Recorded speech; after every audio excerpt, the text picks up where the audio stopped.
ರಾಜ್ಯದಲ್ಲಿ ಸಿಬಿಐ ಮುಕ್ತ ತನಿಖೆಗೆ ನಿರ್ಬಂಧ ಹೇರಿರ್ತಕ್ಕಂಥ ವಿಚಾರಕ್ಕೆ ಸಂಬಂಧಪಟ್ಟಂತೆ ಕೇಂದ್ರ ಸಚಿವ ಪ್ರಹ್ಲಾದ್ ಜೋಶಿ ಈಗ ಪ್ರತಿಕ್ರಿಯೆ ಕೊಟ್ಟಿದ್ದಾರೆ.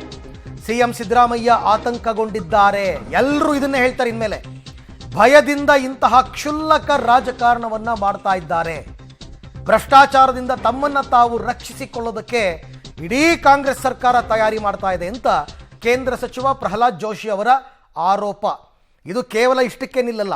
ಹೆಚ್ಚು ಕಡಿಮೆ ವಿರೋಧ ಪಕ್ಷದ ಎಲ್ಲ ನಾಯಕರು ಇದೇ ಆರೋಪ ಮಾಡ್ತಾರೆ.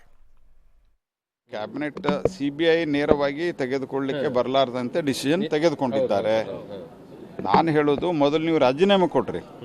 ಲೋಕಾಯುಕ್ತ ಮಾಡ್ಬೇಕಂದ್ರೆ ನೀವು ರಾಜೀನಾಮೆ ಕೊಟ್ರಿ.